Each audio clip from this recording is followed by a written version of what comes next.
Okay, welcome everybody to part 3 in PMCA's employment law series. We're going to be talking about leave laws today, federal and state. I'm Lori Rawlings. I'm the executive director of PMCA, and I would like to welcome our distinguished presenters today from the Dunn Carney law firm in Portland. Allison Kruger has more than 20 years of experience as a management side employment lawyer. Representing businesses of all sizes, that is, in all kinds of discrimination, retaliation, wrongful termination, harassment, and even breach of contract cases. And Lauren Russell is also from the Dunn Carney firm, and she's an experienced trial lawyer specializing in employment litigation and advice, business disputes, and personal injury cases. So I'm welcoming our two presenters, and I would like to give everybody a disclaimer at this point. Although Allison and Lauren are lawyers, they're not giving legal advice to you today. They're providing general information about the law. But if you have a specific legal issue that you need advice on, you will need to contact your own attorney for specific advice. So with that, I'm happy to hand it over to Allison and Lauren. Thank you for being here. And I'm just going to jump in really quickly to say that Lauren is going to be the main presenter today. And I'm primarily here to answer questions that might come up and maybe add my 2 cents if I think is appropriate. But otherwise, Lauren will be doing most of the talking. Sounds great. Lauren, take it away. Thanks, Lori and Allison. Yes, I know Allison will jump in if I am bungling anything. So never fear, guys. Between the two of us, we should get this right. I'm going to just share my screen. Lori, can you see the screen, PowerPoint? Yes, I can. Thank you. Fantastic. All right. Here we go. So like Lori said, we're talking about, let's start. Okay. We're talking about OFLA and FEMLA today. We will be talking about paid sick leave in our last installment of this series, but today we're, for the most part, focusing on the Federal Family Medical Leave Act and the Oregon Family Leave Act. I've got some hall noise here. Sorry. Okay. All right, so getting started. So FEMLA, Federal Family and Medical Leave Act. This applies to employers with 50 or more employees in a 75-mile radius. And then there is other qualifications there, each working day during each of 20 or more calendar work weeks in the current or preceding calendar year.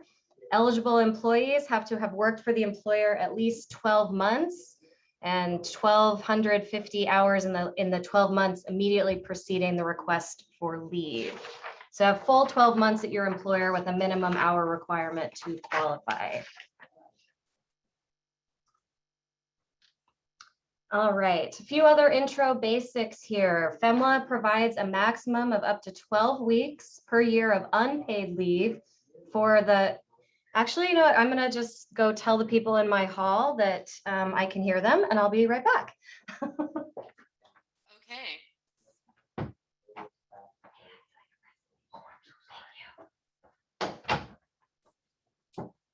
Sorry about that. Okay. Thanks, Lauren. Back to office work is a little interesting, I have to say. Okay. So reasons for taking FEMLA, birth or placement of a child for adoption or foster care, caring for an immediate family member with a serious health condition. And by the way, some of these are defined terms. We'll go through those in the next slides. And employee's own serious health condition, a qualifying exigency, I hope I'm pronouncing that right, arising out of a spouse's, child's, or parent's call to active duty, or being on active duty in support of a contingency operation. We'll talk a little more about that later. Or caring for a family member who is a current member of armed forces and on temporary disability retired list, or who has a serious injury or illness incurred in the line of duty for which they are undergoing treatment. So under FEMLA, an employee can choose, or an employer may require the employee to exhaust their paid leave before they take unpaid leave. An employer must continue an employee's benefits that they were receiving prior to taking leave, as if they were still at work. And employees are entitled to their job once they return from leave. And that requirement is reinstatement to their former position or an equivalent position if their former position no longer exists. So here are some of those definitions that I was telling you about. Immediate family member, pretty limited definition under FEMLA. It's a spouse, and that is according to the state marriage laws where the employee lives. So you'll notice we have husband and wife in there. It will differ based on the state, but it is, that's the most common iteration under a federal law. A parent or a child. Serious health condition is a illness, injury, impairment, or a physical or mental condition which involves inpatient care or continuing treatment by a healthcare provider. This would not include, some of the typical reasons employees are out of the office, cold, flu, going to get your teeth cleaned, something like that. Doesn't qualify for serious health condition. However, the serious health condition determination is made on a case-by-case basis. So take each case as it comes and consider all pertinent facts and circumstances. And then inpatient care, of course, is care or overnight stay in a hospital, hospice, or residential medical facility. Few other definitions. So incapacity, that means the employee is unable to work, attend school, perform other regular daily activities due to the serious health condition, treatment, or that should say recovery therefrom. Continuing treatment, that is a period of incapacity of more than 3 consecutive full calendar days, and then any subsequent treatment or period of incapacity relating to the same condition. So that also includes any period of incapacity for pregnancy or prenatal care, any period of incapacity or treatment for a chronic serious health condition. You can think of examples of that, perhaps diabetes or something similar. Permanent or long-term conditions for which there is presumably no recovery, such as Alzheimer's disease, a serious stroke, or another kind of terminal illness. And then for multiple treatments, such as chemotherapy for cancer and dialysis for kidney disease. Okay, here's that definition we were talking about for the word I'm not sure I'm pronouncing correctly. Qualifying exigency, short notice deployment, military events and related activities, or childcare and school activities, counseling, rest and recuperation, or post-deployment activities. And this is restricted only to members of the National Guard, the reserves, or retired members of the regular branches of the armed forces we're familiar with, or a military service member who's being deployed to a foreign country. And then, as you'll remember, military caregiver leave is a type of leave available, and that permits an employee up to 26 weeks in any 12-month period to care for a family member of who's in the armed forces. And the employee could be the spouse, child, parent, or next of kin of that person in the armed forces. All right, let's talk about some conditions of FEMLA leave. FEMLA leave accounts against an employee's OFLA leave entitlement when the employee is eligible for both types of leave. And if an employee is eligible for both types of leave, those leaves run concurrently. So for FEMLA, remember, an employee has to be working for 12 months, 1250 hours, precipitating that. And the way we count FEMLA leave is from a 12-month period, but there's multiple ways to count it. You can either measure it forward from the date an employee's FEMLA leave begins, or you can measure it backward from the date the employee uses FEMLA leave. You can have a calendar year, 12-month period, or fiscal year, and you can also have an employee's anniversary start date from their time of employment. It's just important to keep it consistent and have a policy in place so that it doesn't get confusing as to each employee. You don't want it to be different for various employees. You don't have to employees don't have to take FEMLA leave all at once. It can be taken intermittently, which means separate blocks of time for following reasons: to care for the family member with a serious health condition or the employee's own serious health condition. The intermittent leave has to be medically necessary. However, military caregiver leave you can take intermittently, and then with an employer's approval for birth or placement of a child. But note that condition that it has to be with the employer's express permission to take intermittent leave. Notice requirements.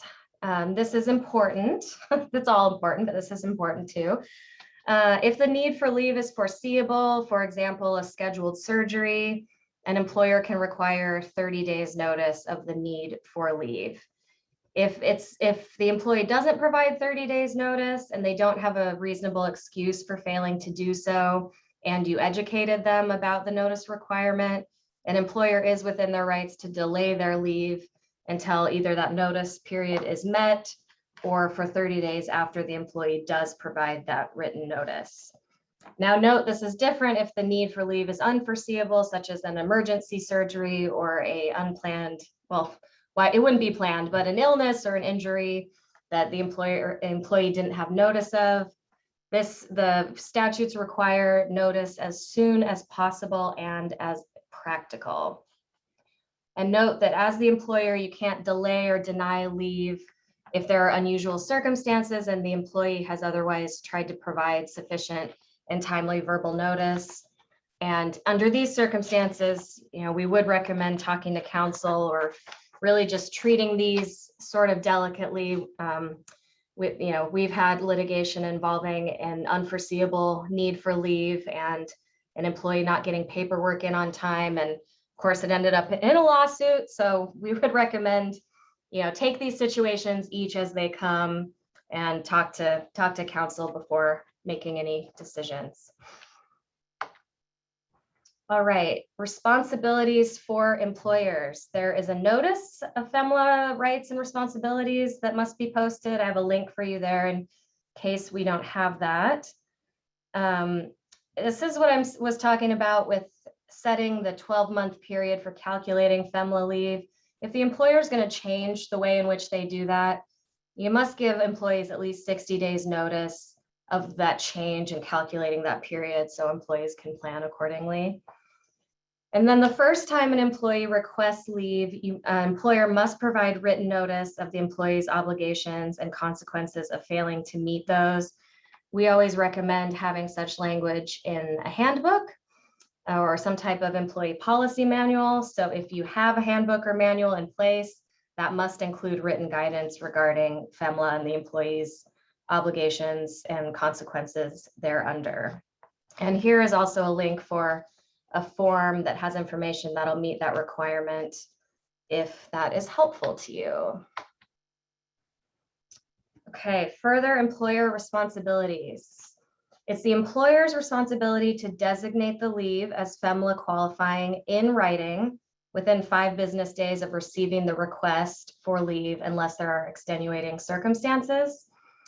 And if there's some question about whether the leave is qualifying, the employer can retroactively designate the leave as FEMLA qualifying, so long as that doesn't interfere with or deny their ability to take the leave. This would be, for example, if an employer is given notice of an employee's reason for taking leave, but possibly isn't sure if the reason qualifies and decides to request medical certification, that kind of thing, but then the medical certification is received and it's later determined the leave is qualifying, an employer can go back and retroactively designate that for the employee. So Lauren, I just have a question here. Medical certification. If an employer is going to ask for such certification, you must give the employee notice of the need for that certification. We would recommend, well, and it's required to be in writing. And then it must also advise the employee of the failure to provide that certification, which could include denying the employee's leave altogether or not designating it as FEMLA protected leave. So this must all be in writing and something that you provide to your employee once you know of the need for leave. If Lauren, that leave is foreseeable, the employee should provide the medical certification before the leave starts. So again, that's where you've got at least 30 days notice. Let's say it's a planned surgery. Onus is on the employee to get that medical certification if asked and provide that before they go out on leave. However, if it's an unforeseeable leave, unplanned circumstances, the law gives an employee 15 days within an employer's request to provide that certification, unless they can show that it's simply impractical to get that. I would think, for example, if an employee is in a coma or otherwise unable to communicate with the employer and provide such leave, that might be an impractical situation. But Lauren, otherwise, within 15 days of that request, if the leave was unplanned and unforeseeable. Lauren. All right. Oh, she can't Regarding hear us. these hear us. certifications, employers can ask for second opinions if there are doubts about the validity of the first certification, but that would come at their own expense if they're going to require a second medical opinion. And then an employer cannot deny the employee the FEMLA leave while you're waiting for that second opinion. However, if the second opinion doesn't support the need for leave, the benefits may be revoked retroactively by the employer if it's determined that it wasn't a qualifying leave. The employer may choose the second opinion provider. The first provider is going to be the employee's pick. The employer may choose the provider for the second opinion. And then if we have a first and a second opinion that conflict, the employer may obtain a third opinion at their own expense. And this third opinion is final and binding. There's no fourth, fifth. It's, third opinion is where this stops. And for that third opinion, the employer and the employee can agree jointly on the selection of a provider, and both must act in good faith in order to see that process through. And if the second or third opinion require travel, it's up to the employer to reimburse travel expenses, actual out-of-pocket travel expenses for the employee to travel to and from those providers. hey, Lauren, I muted you because I don't think you can hear us. Allison and I each have a question. Can you hear us? Hey, Lori. Hey, could you? It said the host muted me. Yeah, I did. Can you hear me? I can hear you. Yes. Okay. Just to go back for a second on the employer responsibility to designate the reason for the leave as FEMLA eligible. So if I have an employee, let's say I need to take some leave, and I don't know that I'm entitled to FEMLA leave, do I have to use magic words like, hey, I want to take FEMLA leave? Or is that the employer's responsibility to be aware of what types of things qualify for leave and to get the appropriate paperwork to the employee?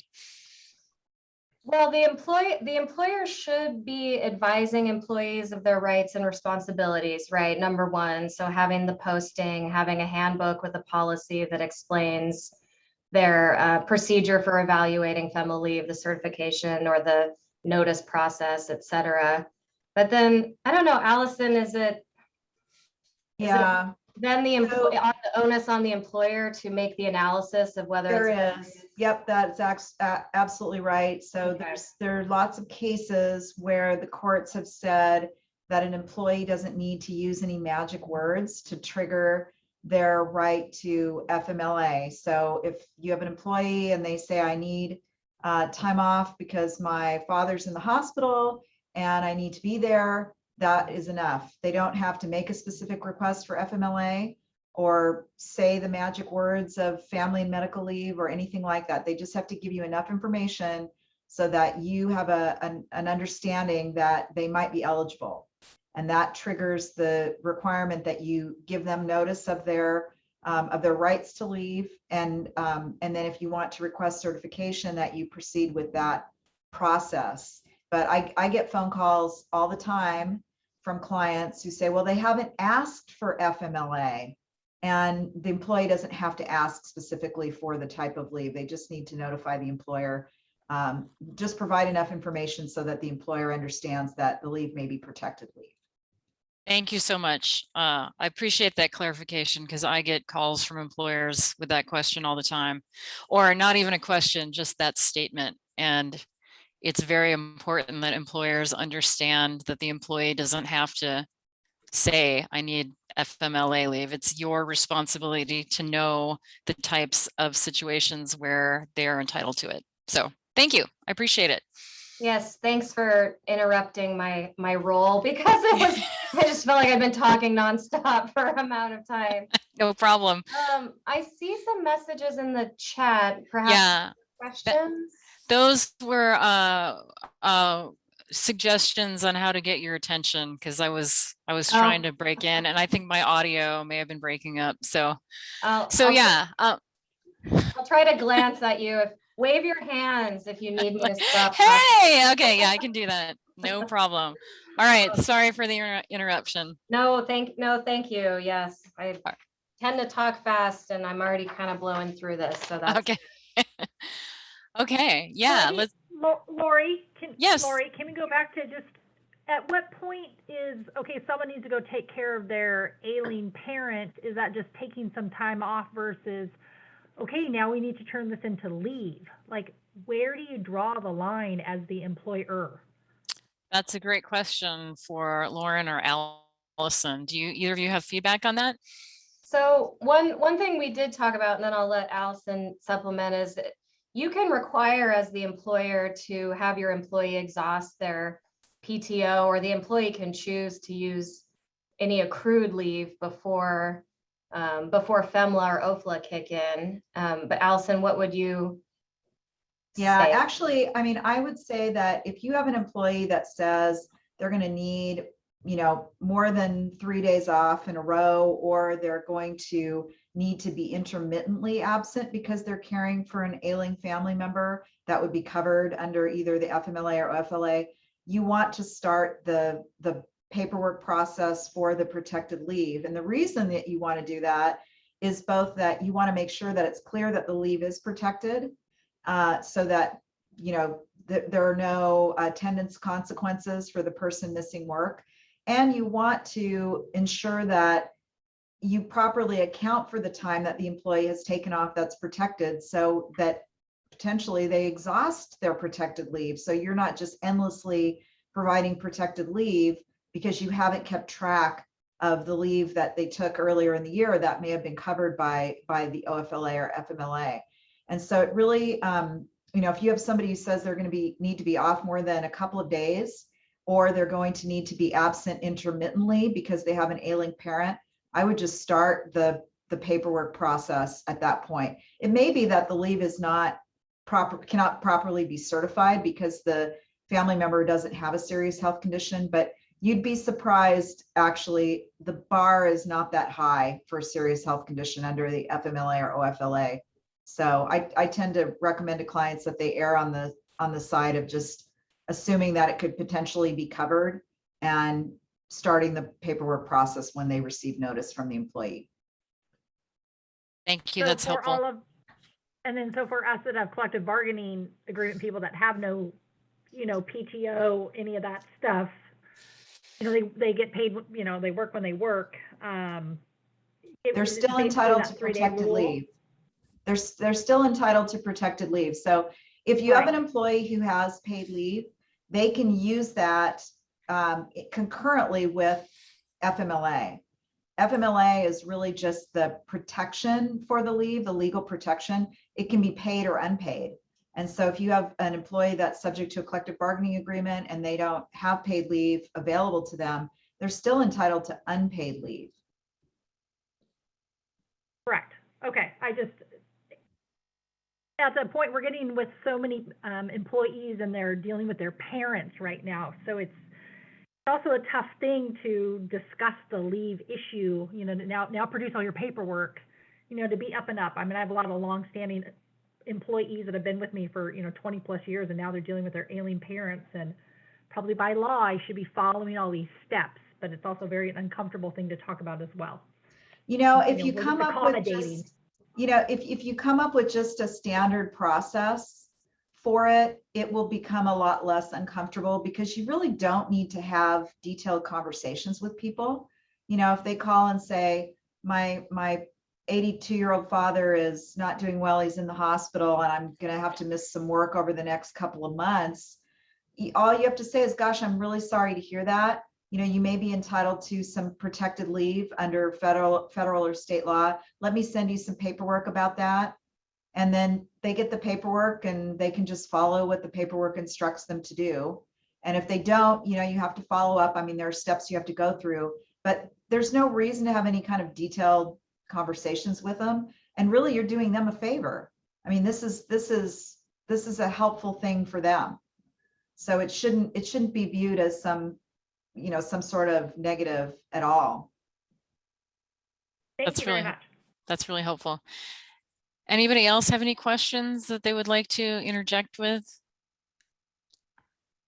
And feel free to put questions in the chat as we're going along as well. I'll be monitoring that. Okay. Okay, thanks.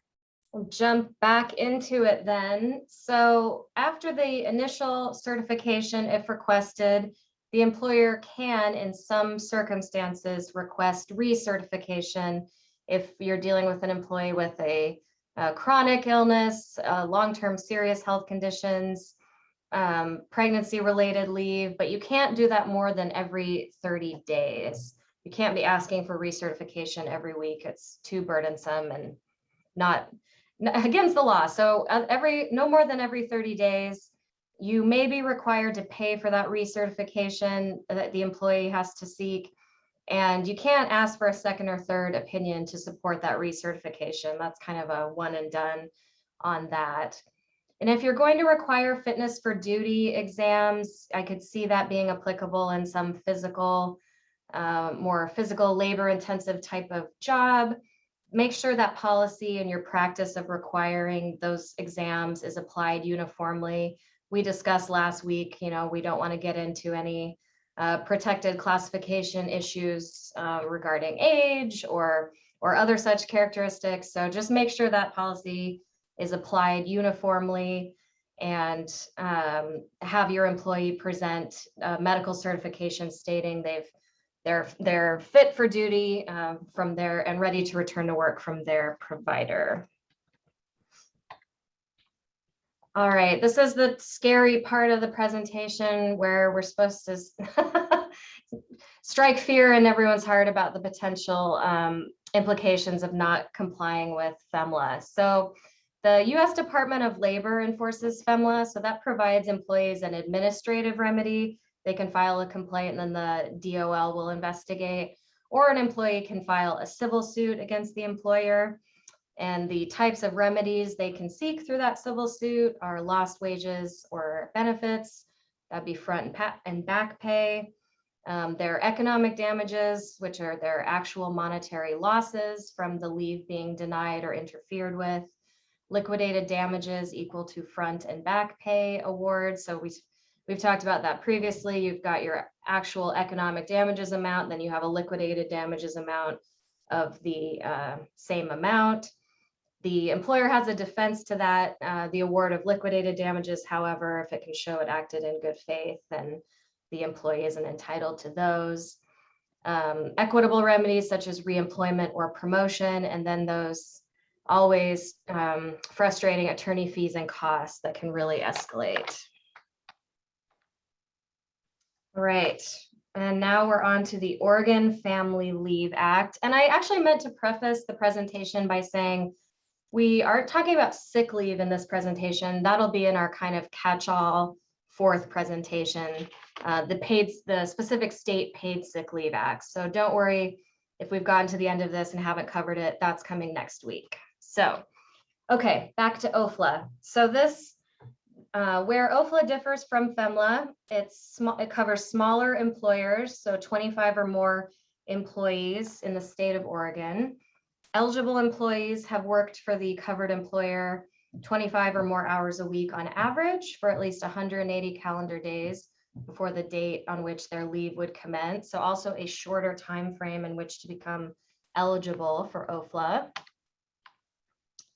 And under OFLA, you also get up to 12 weeks per year of unpaid leave. And these are the types of leave provided. They're also more, a little more expansive than under FEMLA. So parental leave, if either parent, either parent in the relationship can take the 12 weeks for the birth, adoption, or foster placement of a child. Sick child leave, so that's when a child has to stay home from school or daycare and a parent is required to be there to provide care. And OFLA actually, before COVID, had a public health emergency reason for qualifying leave to stay home with kids in the event that a school or daycare was closed. And it's been specified that COVID-related school closures qualify for this, and this is still the law. This has not been changed. An employee's own serious health condition or that of a family member is defined. We'll talk about that. Pregnancy disability leave before or after the birth of a child or for a pregnant person's prenatal care. Military family leave, that's up to 14 days if the spouse of a, that doesn't make sense, does it? If the spouse who's a service member is called to active duty or on leave from active duty. And then bereavement leave is up to 2 weeks of leave after the death of a family member. So you'll notice as we go through this that OFLA, while it does differ from FEMLA, they have some consistent provisions. And the Oregon law specifies that OFLA should be construed to the extent possible consistently with FEMLA. So if there's somewhere that the Oregon law doesn't speak to, it's helpful to look at FEMLA to see if it speaks to that issue, and they kind of inform each other that way. And then if you're an employer who is covered by both FEMLA and OFLA, you must apply the provision that is more beneficial to the employee's circumstances. I think often that will be OFLA, but again, that is a fact specific and circumstantial specific determination. So just like before, here's some definitions to keep in mind. Serious health condition, very similar to the other definition, but has some specifics here. I won't read through all of them, but important to know these for the question we were talking about of determining whether the leave is potentially qualifying. And then again, in addition to the illness, injury, impairment, or physical mental conditions, any period of disability due to pregnancy or a period of absence for prenatal care is also a serious health condition defined as such. And then family member, you'll notice this list is longer than under FEMLA. So, in Oregon, this specifically includes a same gender domestic partner and then sort of the immediate family relations of that domestic partner. So a parent, grandparent, or grandchild. We also have a definition or inclusion of a person. I'm just going to read this because it's kind of goofy and then I'll explain. A person with whom the employee is or was in a relationship of in loco parentis, meaning essentially if a employee is providing the role of parent, caregiver to a child, not necessarily their own child, but that would fall under this definition of family member. And then it also includes stepchild of an employee or biological adopted foster stepchild of that employee's same gender domestic partner. So more inclusive definition under Oregon law. And of course, at the end, we have to talk a little bit about some Washington and California laws, but focus today is obviously on Oregon law. So similarly to FEMLA, up to 12 weeks of OFLA leave in a 12-month period. However, OFLA has what we call leave stacking, which means that there are certain circumstances in which an employee can take more than 12 weeks of leave, and those involve, as we can see, that would be 12 weeks of family medical leave, 12 weeks of leave for a illness, injury, or condition related to pregnancy or childbirth, and then an additional 12 weeks for sick child leave if an employee's child is sick and they've used the 12 weeks of parental leave in the 12-month period. So the example of this that we would typically think of would be a female employee who takes 12 weeks of leave related to the pregnancy or childbirth. So that's one category of leave. Then takes 12 weeks of OFLA leave to care for a newborn infant. So that's the second category, parental leave. And then if the, let's say the child is sick, suffering from a condition that isn't a serious health condition, but requires the parent to stay home and take care of them, that's your third stacking of the 12 weeks, and that's the sick child leave. So under certain circumstances, an employee is entitled to more than 12 weeks, and to general, I mean, it'll be in the cases of pregnancy, birth conditions, and then sick child leave care. Again, with OFLA, as in FEMLA, you can take intermittent leave, and Oregon law specifies that that can be in as small of increment as 1 hour, and it must be medically necessary. And then we talked about leave stacking. So, an employee can use OFLA if they've qualified for OFLA, but not yet for FEMLA, and they can stack that leave as it meets those exceptions we just discussed. And I guess, like I was just saying, if they're subject to both FEMLA and OFLA, once you hit your 6 months, an employee may use their OFLA time, but not qualify for their FEMLA time until that 12 months of employment has elapsed. So for one example, you can see how, you know, an employee who's in between the 6 and 12 months is eligible for 12 weeks of OFLA leave. This example says they're caring for the employee's mother. So that time is only tracked against their OFLA entitlement. And then if the tracking is based on employee anniversary, so at their 1-year anniversary, if they have another qualifying reason for leave, they can get an additional 12 weeks of FEMLA. So that could be a total of 24 weeks, but it's based on where the employee falls in their tenure as to whether that's available. And Lauren, we have a question. Nicole, you've got your hand up. Do you want to go ahead and state your question? Sure. Can you hear me okay? yeah. Yes, ma'am. Oh, okay, perfect. I was having a little trouble with my audio a minute ago. So, yeah, so I had a question, Lauren. You had referenced earlier about the use of sick child leave after the parental leave is used. So can you clarify that a little bit? I have heard it both ways. I've heard that the employee only qualifies for sick child leave if they've used all 12 weeks of their parental leave. And then I've heard the opposite, that that's not true. So can you expand on that? I will try. So the sick child leave, of course, isn't just to care for a newborn. That's a separate category of leave that a parent who's not necessarily, you know, falling under the pregnancy one or the you know, the parental leave can take that, say, for a 5-year-old child who comes down with an illness. For the stacking purposes, and Allison, correct me if I'm wrong, but must you exhaust the parental and the pregnancy to get to the sick? Yeah, I don't think. No, the stacking, Nicole, is basically just explaining how you could have a situation where you have an employee who actually gets 36 weeks, up to 36 weeks of protected leave. But the sick child leave is otherwise available. And let's say you have an employee who has a serious health condition leave for some purpose, and they use 6 weeks of their allocated OFLA for a serious health condition, and then they'd still have 6 weeks left for any of the other purposes. So they could potentially take 6 weeks of sick child leave. Okay. Okay, perfect.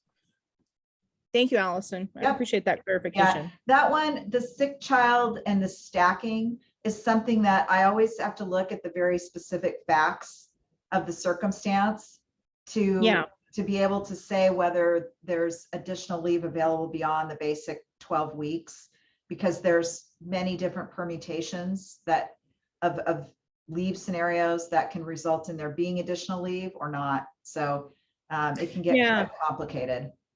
Yeah, that makes a lot of sense. And the situation that I'm thinking of, it was probably very situational. Yeah.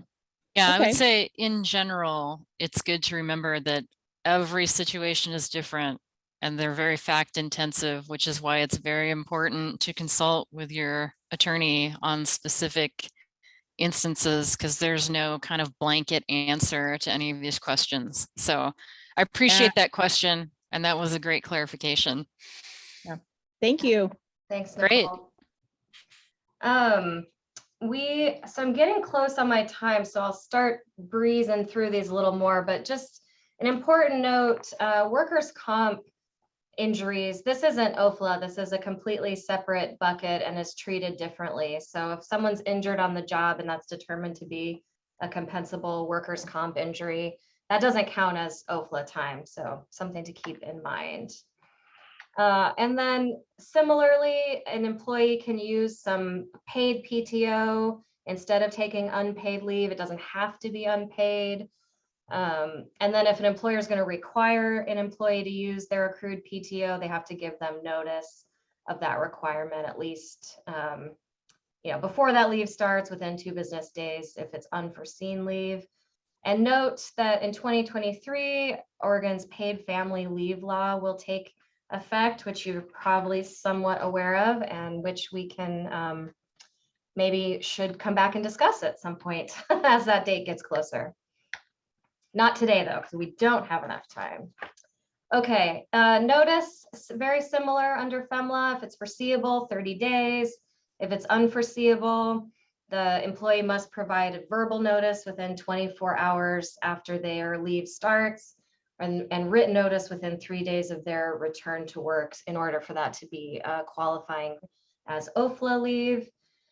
There is a potential penalty to the employee for not providing any notice. The employer is allowed to reduce their leave allotment by 3 weeks or discipline them under a previously enacted policy that is applied uniformly, or both. This is not the case under FEMLA. The only quote unquote penalty I would say is the employer can delay the taking of leave for 30 days if the employee hasn't provided notice or until that notice requirement is met. You don't get to reduce leave entitlement by 3 weeks or 1 week or any weeks. So it's not, it's simply about getting that notice in 30 days or until the notice requirement is met is the time frame for that. And then here's what we were talking about with the questions. So here's where the burden on the employer when they learn whether, if an employee's impending leave may be OFLA qualifying, they have to notify that employee within 5 business days if they're eligible for leave. And if they determine that it's not a qualifying reason, they must also provide written notice to the employee. And that written notice must contain various specifications listed here that we don't have to go through. It also sort of gives a cure period. If the medical verification is incomplete or inadequate, it will allow the employee to supplement that to get it to where it needs to be within a reasonable amount of time. So just as in FEMLA, an employee is entitled to be reinstated to their former position. If it's no longer there, they get any available equivalent position. If that does not exist at the current job site, then they get an equivalent position within 20 miles of the former job site. And same as FEMLA as well, you can require medical certification of ability to return to work, but no second opinions. And you must have a uniformly enforced policy if you're going to require that return to work certification. Here's a link to your required posting. You must continue to continue providing the benefits according to your policy. Well, you're not required to provide the benefits unless your policy mandates that you do so, and then you have to follow your policy. And there's some more specification on that if that is of interest. Going back to what we talked about last week with anti-retaliation, employers are not permitted to retaliate against employees or discriminate against them for inquiring about OFLA leave, requesting OFLA leave, or using any provision of OFLA. This comes up not uncommonly in litigation, so something to be aware of and treat these requests carefully. Here are some more just specifications for the medical certification. We don't need to go through all of those right now. And then the scary slide for OFLA. So Bureau of Labor and Industries enforces OFLA, and as with FEMLA, an employee can file an administrative complaint with BOLI, or they can file a civil suit against an employer. They're entitled to reinstatement of the job if applicable, back pay, et cetera, any other type of equitable relief if they can prove, and their attorney fees and costs. All right, we'll go through these quickly. These are just sort of ancillary leaves that are sort of, I don't know, covered in this section when we typically talk about these. So there's the Oregon Military Family Leave Act. And this in Oregon includes same-sex domestic partners. And so that is a 14-day unpaid leave period per deployment. And that applies to all OFLA covered employers. And then it defines an eligible employee slightly differently, but must provide, this again has a notice period, 5 business days or as soon as practical after receiving your deployment papers or other official paperwork. And an employer can request that paperwork to confirm the need for the leave, unlawful to discriminate against employees based on their military service. And then a second kind of corollary, Victims of Certain Crimes Leave Act. And this requires employers to provide protections for victims of domestic violence, sexual assault, or stalking. And that includes employers with 6 or more employees. And this kind of explains the reasons for which you should allow employees to take reasonable leave. Some more on that. Okay, so I said we talk about Washington, California. It'll be very brief. So Washington has the Family Care Act. And this is for similar to OFLA, family member with serious health condition, child with health condition, etc., defines qualifying family members. They're allowed to take any type of PTO to care for these family members. Paid family medical leave, I suppose this is also more similar to OFLA. This is a state-run insurance benefit program, up to 12 weeks of paid leave for these various reasons. That's a duplicate slide. I guess with a defining an eligible employee as someone who's worked a total of 820 hours for any Washington employer during the previous 12 months. Military spousal leave. And then California has several different provisions as well. California Family Rights Act, 12 weeks are paid or unpaid job protected leave, similar purposes, similar eligibility requirements. Pregnancy disability leave, important to know if this comes up for California. Paid family leave, this actually provides temporary disability insurance to folks who take time off work to care for the folks specified here, up to 8 weeks, and then defines who is an eligible employee. Okay, I breezed through that, apologies, but we have to get to our quiz. It's our favorite part, I know. Yes, thank you. Before we get there, are there questions that anybody in the audience would like to ask at this point? And feel free to put them in the chat or just jump in. And you'll send out a copy of the PowerPoint for some of the text I couldn't get through. Absolutely. I'll be following up with the PowerPoint and a link to the recording because I know there's a lot of material. Excellent. So I'm going to go ahead and launch the quiz for enrichment and give everybody a few minutes to answer it. And in the meantime, if you have a question, feel free to jump in. So can everybody see the quiz? I can. Excellent. Well, if you can see it, that means everyone else can see it. So take a minute. There are only 3 questions. So go ahead and I'll give you 2 or 3 minutes to fill out your answers. It's not graded, so don't be shy. And I can't see who answered what. So go ahead and use it for purposes of reinforcing your own education. And then Lauren will go through the answers in a minute or 2.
Okay, it looks like most people have participated, which is great.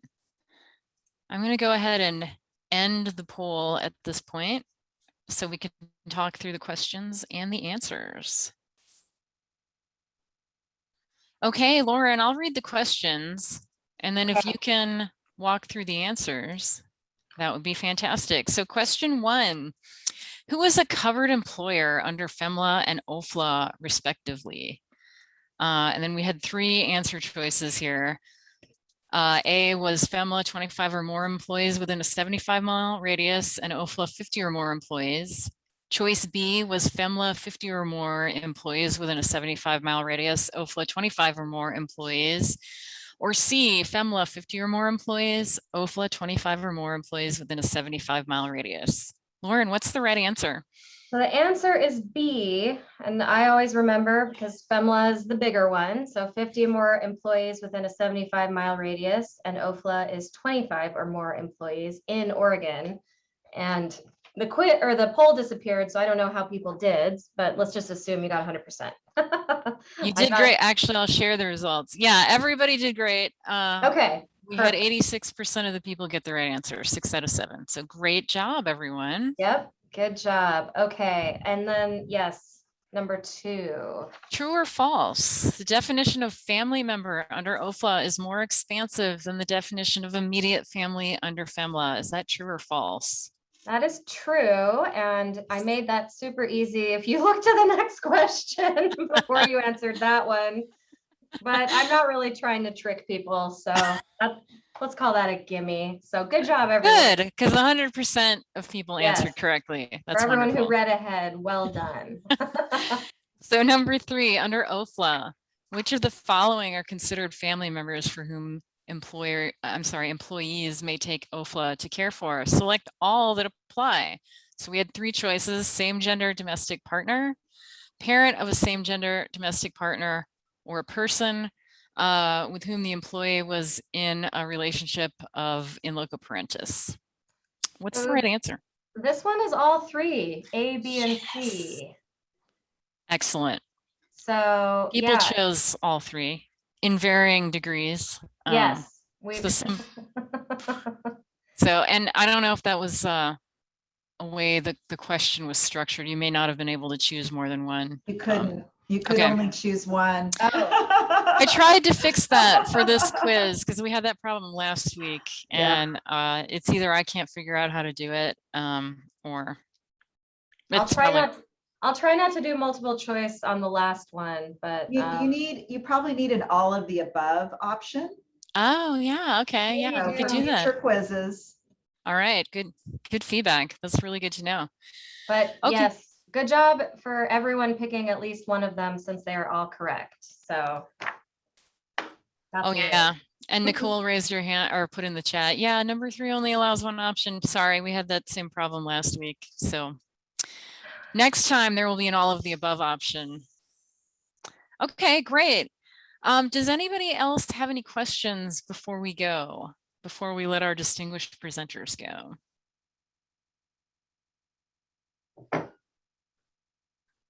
Okay, well, we are right at 1 o'clock. So I want to thank Lauren and Allison again for hosting a very educational and informative session.